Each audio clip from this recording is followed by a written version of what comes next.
सर्व दत्त परिवारास साष्टांग प्रणिपात. शुभप्रभात. दत्त माझा मी दत्ताचा. रचना श्री गुरु दत्तचरणी अर्पण. तत्पूर्वी चॅनल आवडल्यास लाईक, शेअर आणि सबस्क्राईब जरूर करावे.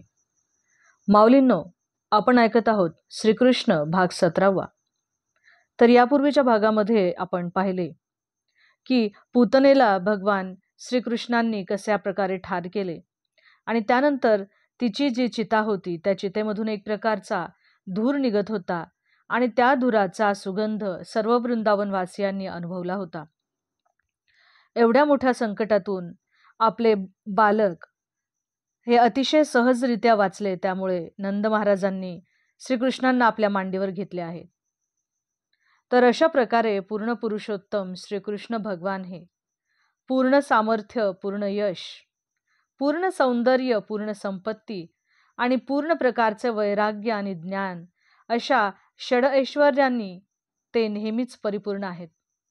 आणि अशा या भगवान श्रीकृष्णांच्या विविध रूपात ते अवतार घेतात आणि त्यांच्या या दिव्य कर्माची गाथा श्रवण करण्याची आपल्यासारख्या बद्ध जीवांना दुर्लभ संधी प्राप्त झालेली आहे. श्रीकृष्णांच्या लीला आणि त्यांचे कर्तृत्व हे लौकिक नाहीये, ते या भौतिक संकल्पनेच्याही खूप पलीकडे आहे. आणि अशा प्रकारचे हे असाधारण चरित्र आपण सर्वजण श्रवण करून आपण आपल्यासारखे बद्ध जीव हे लाभान्वित होत आहोत. तर श्रवणातून आपल्याला त्या परमात्म्याची संगत करण्याची एक प्रकारची संधी आपल्याला मिळते आणि त्यांचे हे पवित्र चरित्र श्रवण करणे म्हणजेच आपला दिव्य स्वभाव आपण विकसित करणे होय. आपल्यासारख्या मनुष्यांनी जर श्रीकृष्णांच्या लीला चरित्र आपण जर श्रवण केले, आपण जर त्याचा लाभ घेतला, तर आपल्या हृदयामध्ये या भौतिक प्रदूषणांची जी धूळ साठलेली आहे ती धूळ नक्कीच तात्काळ धुवून जाते. भगवान श्री चैतन्य महाप्रभूंनी देखील सांगितले आहे की आपण जर या परमात्म्याच्या दिव्य नामाचे श्रवण केले तर आपण सर्व प्रकारचे हे जे काही भौतिक दूषण आहेत त्या दूषणांपासून आपण लांब जाऊन आपले हृदय हे शुद्ध होते. आत्मसाक्षात्कार होऊन बद्ध जीव हा कुठल्याही सेवाभक्तीच्या प्रक्रियेचा जिने आपण हे श्रवण केले त्याचे आपण प्रमुख अंग आहोत, त्याला आपण अंगीकारतो आणि अशा या प्रक्रियेने आपण एक प्रकारे या भौतिक दूषणांपासून आपले आपोआपच शुद्धीकरण होत असते. तर अशा प्रकारे भगवान श्रीकृष्णांनी पूतनेला ठार मारले आहे आणि हळूहळू भगवान श्रीकृष्ण हे मोठे होऊ लागले आणि ते जेव्हा पालथे पडू लागले त्यावेळेला ते काही एका जागेवर राहत नसत. नंद महाराज आणि यशोदा माता ह्यांनी भगवान श्रीकृष्णाचा पहिला वाढदिवस सुद्धा साजरा केला. नंद महाराजांनी उत्सवाची तयारी केल्यानंतर त्यांनी वृंदावनातील सर्व गोपगोपिकांना आपल्या बालकाच्या पहिल्या वाढदिवसासाठी सर्वांना आमंत्रण दिले. त्याच प्रकारे सर्वजण नृत्यगान करू लागले. सर्वजण या उत्साहात मोठ्या उत्साहाने सहभागी झाले. सर्व विद्वान ब्राह्मण देखील या उत्सवासाठी आले आणि भगवान श्रीकृष्णांच्या भाग्योदयासाठी सर्व तिथे जे ब्राह्मण जमले होते त्यांनी वैदिक मंत्राचे उच्चारण केले. एकीकडे वैदिक मंत्राचे उच्चारण आणि दुसरीकडे गायकांचे, वृंदांचे तिथे नर्तन चालले होते. आणि अशा प्रकारे यशोदा मातेने भगवान श्रीकृष्णांना स्नान घातले. याच स्नानाला आपण शास्त्रीय भाषेत अभिषेक असे देखील म्हणतो. आजही वृंदावनामध्ये जेव्हा भगवान श्रीकृष्णांचे जन्माष्टमी साजरी केली जाते त्यावेळेला तेथील सर्व मंदिरामध्ये श्रीकृष्णांना अभिषेक होत असतो. तर या उत्सवाच्या प्रसंगी मातेने सर्व ब्राह्मणांना आणि तिथे जमलेल्या सर्वांना मोठ्या प्रमाणात धान्याचे दान केले. त्याचप्रमाणे नंद महाराजांनी तिथे जे सर्व सन्माननीय विद्वान ब्राह्मण जमा झाले होते त्या सर्वांना नंद महाराजांनी सुवर्णालंकारांनी अलंकृत करून गायी सुद्धा त्यांनी ब्राह्मणांना दान दिल्या होत्या.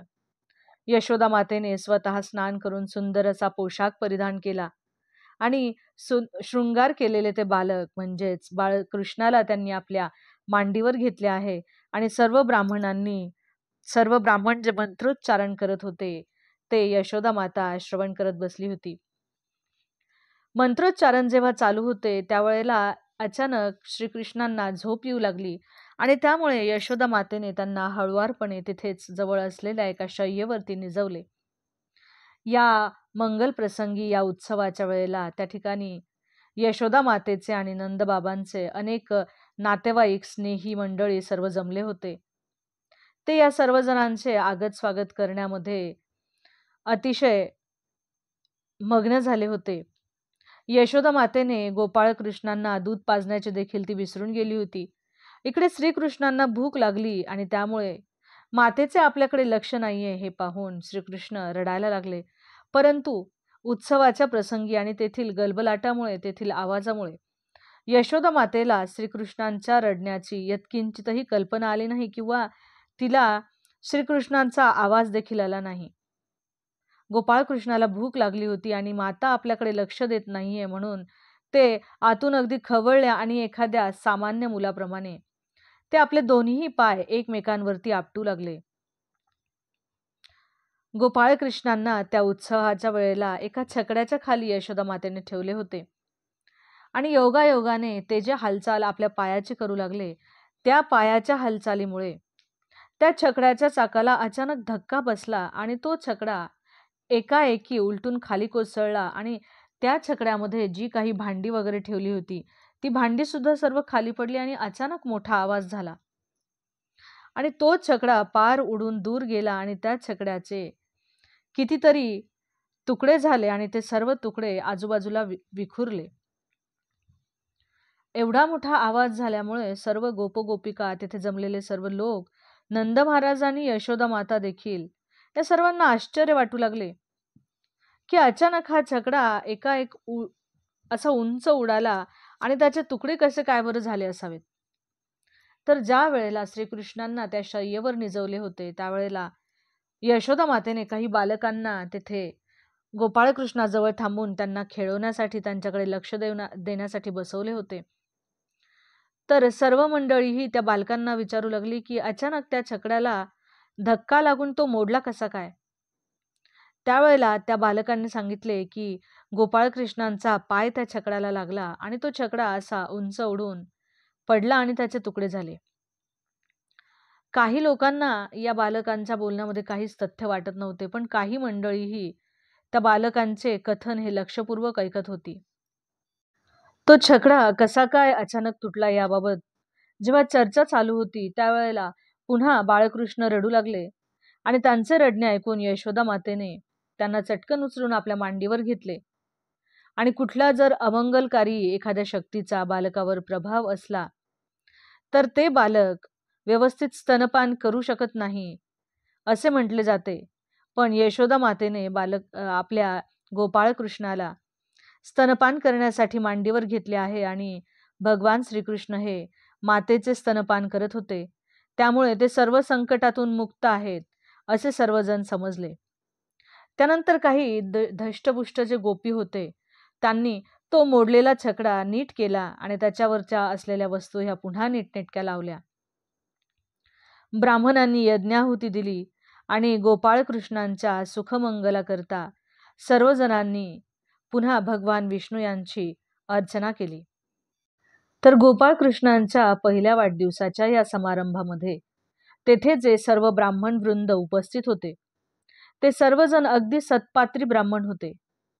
ते कधीही असत्य वागणारे नव्हते किंवा त्यांना कुठल्याही प्रकारचा गर्व नव्हता किंवा कुठल्याही प्रकारचा वृथा सन्मान घेऊ इच्छिणारे ते नव्हते. ते सर्वच एक प्रकारे प्रामाणिक असे होते आणि अशा प्रामाणिक, अशा सत्पात्री ब्राह्मणांचे आशीर्वाद व्यर्थ तरी कसे जातील किंवा व्यर्थ जातील असे समजण्याची येथे कारणही काहीच नव्हते. तर अशा गुणवत्तापूर्ण असलेल्या ब्राह्मणांनी दृढ विश्वासाने नंद महाराजांनी आपल्या या बालकाला मांडीवर घेतले. सर्व ब्राह्मण हे यजुर्वेद, सामवेद, ऋग्वेद या मंत्राचे गायन करत होते आणि त्यांनी विविध प्रकारच्या वनस्पती या पाण्यामध्ये टाकलेल्या होत्या आणि त्या पाण्याने भगवान श्रीकृष्णांना स्नान घालण्यात आले. अवधूत चिंतन श्री गुरुदेव दत्त. दिगंबरा दिगंबरा श्री पादवल्लभ दिगंबरा. जय श्री कृष्ण.